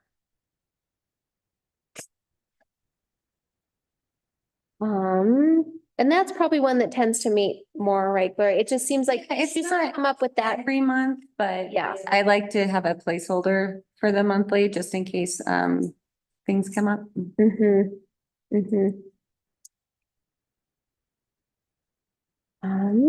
It could be an alternative, or do we need another full member?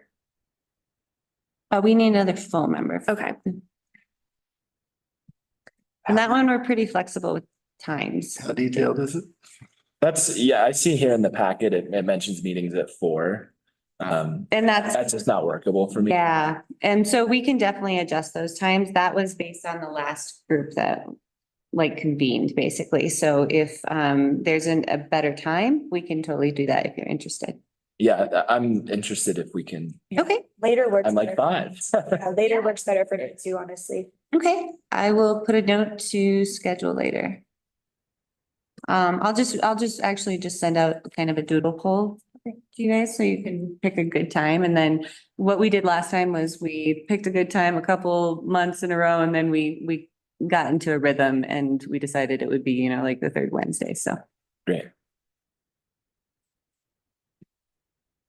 Okay, so where are we, Gloria? You have the empty one. I can't, it's Yeah, it's a little hard to see. can't see, but help us walk through missing. So next we're going to the finance, which we have set. Library board, I am assigned to the library board, so we're set there. Planning commission, we are set with Mayor Pro Tem Harper. I'm learning how to say that one. And trustee Halverson, and then trustee Wakefield will be our alternate. Then we go down to zoning board of adjustments, and we have trustee Gardner and trustee Wakefield as well. Oh, and then we do have Carl as our alternate. Can I ask a point of order? Would you all like to be referred to as trustee or first name? Our last board did first name, so I'm kind of going back and forth, but Yeah, we double check. Conversation. For the first name. First name. Okay. I really liked that change that happened under the last board. Okay, great. I will just go with first names. Okay, back to it. Region 9, we have myself, and then Dana, sorry, I was gonna say Mayor. Dana's great. Dana is an alternate, San Juan Development Association, we have myself, and we typically don't need an alternate for that one. Chamber of Commerce, Dana, you are still on that one, right? Mm-hmm.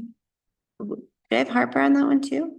Well, Jim is there. Oh, yeah, I think I just exited the wrong one. Yeah, no, he's there as a member. That's fair. And then We're a dynamic duo wherever we go, Jim. I've been assigned as the alternate in the years past, and I'm happy to continue that. Okay, great. And we did, just for the reference, we did move to quarterly for the chamber meetings, just so you know. Yeah. Oh, Dan, let me know. And then the next one is Bonita Peak Planning Group. We have one trustee assigned, and it's typically nice to have an alternate for that one. So I think I was the alternate. were you the alternate? Would you like to continue that? Yeah, that's fine. Great. And so, Sorry, is alternating different than alternate? So it's alternating. So you guys were supposed to be alternating, but did that work? No, we were both there sometimes and sometimes. But I have kept up with Anthony on that, so. Okay. that background knowledge is really helpful. Yeah. So Lindsay, was that one that you were? Yeah, I'm interested in that one. Great. I don't know. Great. Yeah, so we'll keep you on and then have Tyler as the alternate. Does that work? Great. Oh, okay. Question. I know that they're also separate from Bonita Peak, but there are also kind of some of the EPA work groups related to spending some of the funds. Mhm. So what is the town representation on that? If you could clarify for the. And I don't think we've actually created a official group for that yet. Yeah. But I will send an invite out next time that group meets. And maybe we can find the best fit for. That'd be that great. Group. Yeah, just making sure there's a trustee. Not an official board and committee, but Like a working group, as a stakeholder group, but I think having town representation is important. yes. Great. Okay, not to sidetrack us. So Bonita Peak, got it. Yeah, historic review committee, I have. I think Carl. Carl is on that and then Jim is the alternate. And then we have Snuffles Energy Board and I sit on that too with you. So excited to see you in that role. And then everyone's on the Housing Authority Board and Sword is going to be Trustee Gardner. Great. And the Cemetery Committee, when we get that formed again, we have Trustee George on there. Tyler. I'm working on it. Switching back and forth, yeah. Any comments? Give this a try till the retreat in the fall and we can kind of check in on people's workloads and. Yeah. Comfort levels. Yeah. Jim, thumbs up? Great. Great. Thank you guys for letting us get that done. I think it's just helpful it's on the agenda. Let's get it taken care of. Great. All right, Gloria, we good? Yes. Okay, so we're moving on to new business. This is your guys' first order of new business. We wouldn't typically put such a big item in front of you at first, but there is a deadline associated with this. So we're moving on to new business to discuss the CDOT Blair Street grant. Great. And first I'll read my intro and then I'll share my screen. All right. So in 2017, the town worked with our town engineers, SGM, to design sidewalks, street lighting, and crosswalks for Blair Street in our business district. And we've been pursuing funding for the implementation and construction ever since. Last year, the town was awarded a reduced amount of funding from the CDOT Transportation Alternatives Fund. We applied for the reduced scope for the project, knowing there would only be 3 million awarded to the region. And we thought we'd have a better chance if we reduced our scope. Well, it worked, but then we got an even reduced amount granted to us. Now, at the end of March, CDOT approached us with more money for the project. This is highly unprecedented when a grant agency offers us more than what they awarded. So tonight, and they asked us to respond to them immediately, of course. And I said, can you wait until my new board is seated? Because this is a budget issue that you all have to consider.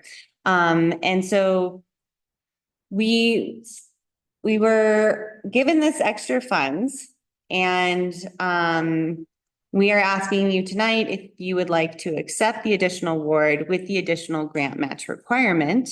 And we have 10 years to spend the funds. So a match could be included in a future budget. And when I say a future budget, that could be 2028, 29, think 10 years from now. Basically we're saying as staff, we recommend accepting the additional granted funds, but waiting to draft the resolution that would commit those funds until after the board can meet and discuss priorities and how it affects the general fund. So this could be included in a capital improvements plan that staff's working on, and we'll ask the board to prioritize in the future. And so just kind of for everyone's benefit discussion, thanks for that overview. You know, this has been a project that's kind of been on the shelf for a long time. And one of our goals has been to try to fund projects that are on the shelf. I also think in context, this is a pretty big budgetary commitment as a match, right? And it's a significant budgetary line item in our general fund that probably deserves more discussion with this new board. It also is a really significant way to leverage funding, right? So with $260,000 commitment, we can potentially fund over $1 million of a project. And so I think that's decent value for our money. But I like this idea that we kind of have the option to say, yes, we will accept it. And we have some more time to kind of decide and think about how this works within our priorities and think about how we can work towards this project that's been kind of in place for a while, but hasn't quite gotten the full scope of funding that we'd hoped for. And also think about as we move into budget season and kind of strategic priorities, and as this board thinks about what those strategic priorities are in line with the master plan and other things we have, we can kind of have a larger conversation. So I think the staff recommendation gives us some nice options that we can accept the funding and still have a little bit more conversation around priorities and what this could look like. But certainly open it up for comment and thoughts.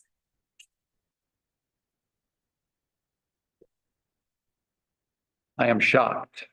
They came back and offered us more money. But that said, being able to, 25% grant match or whatever it is, I think it's too good to pass up. If we can figure out a way to where to put it in our budget moving forward, getting 4-to-1 is worth it. And we can actually finally fund this project, hopefully. I also think like moving back to kind of the original scaled down version of the project is probably more in line with what the community is expecting from this project. Long term.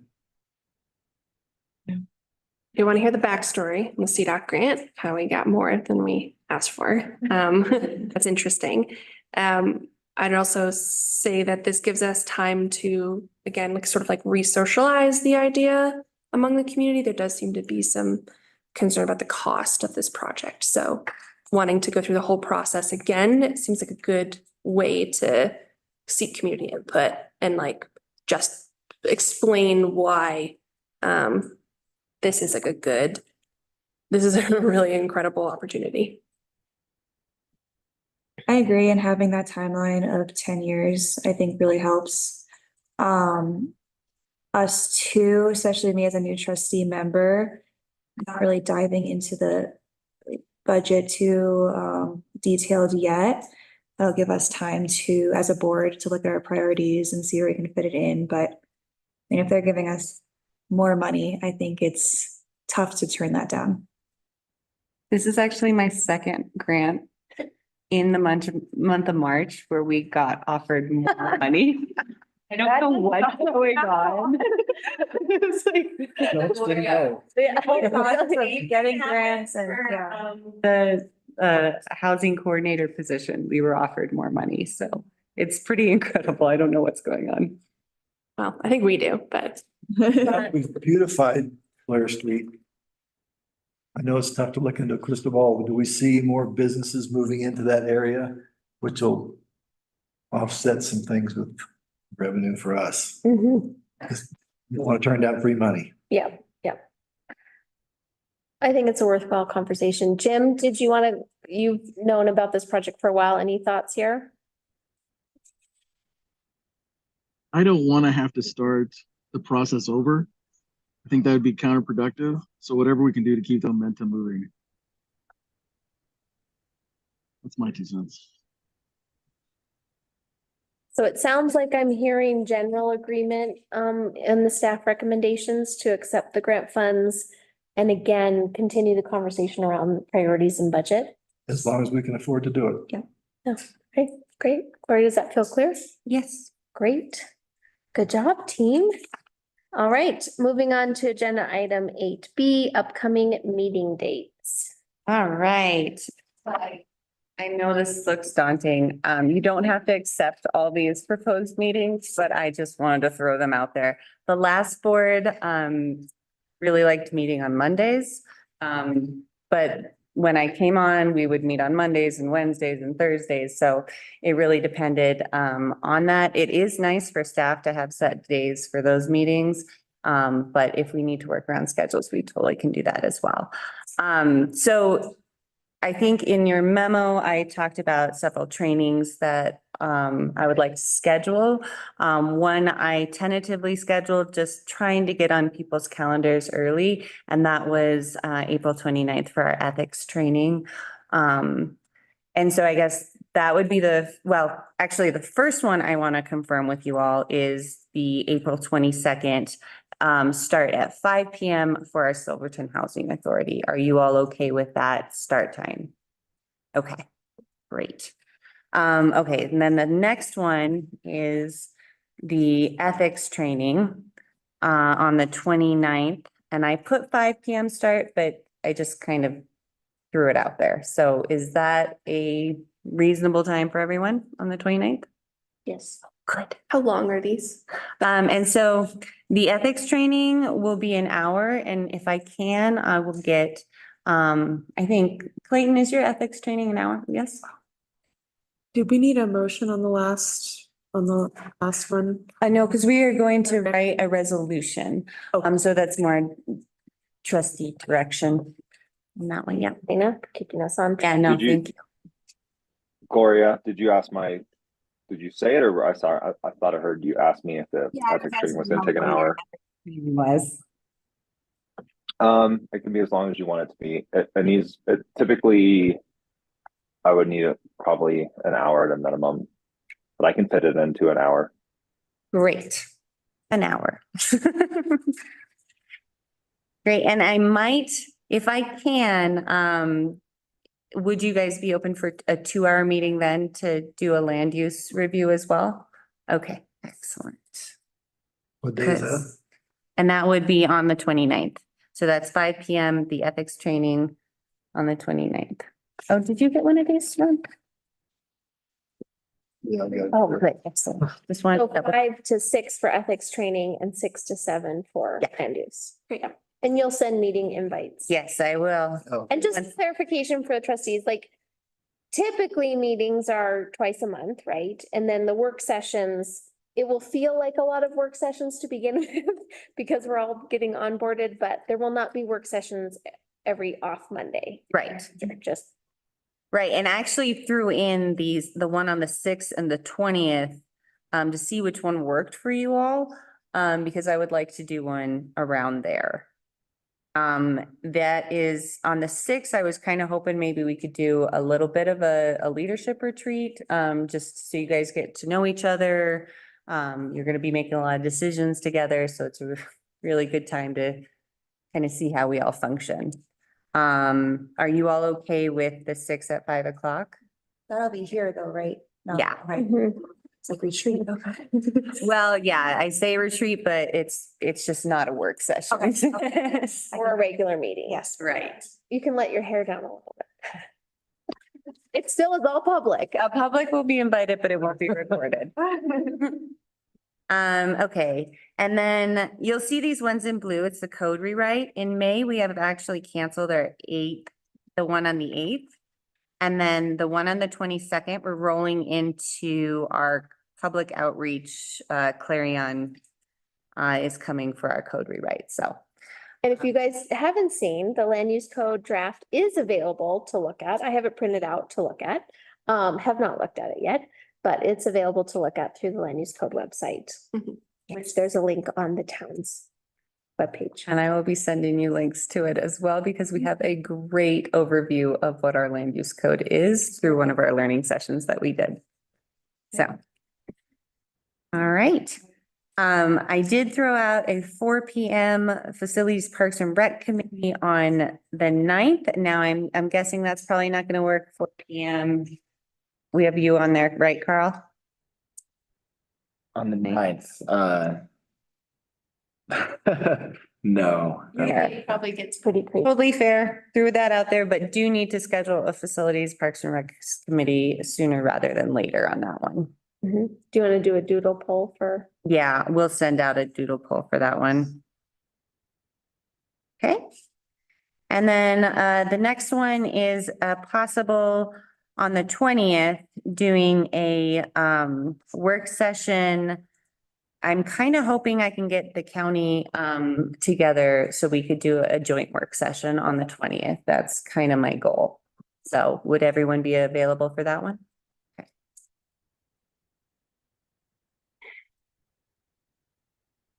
And then since Memorial Day is on the 27th, we would have our meeting on the 28th in May. And I will not be here for that, but I have a fully capable staff that will be able to cover me while I am out for vacation. I did want to check in with Jim because I also was thinking, oh, it's Memorial Day. We don't have a meeting. Right, that's another thing. I will be out of the country.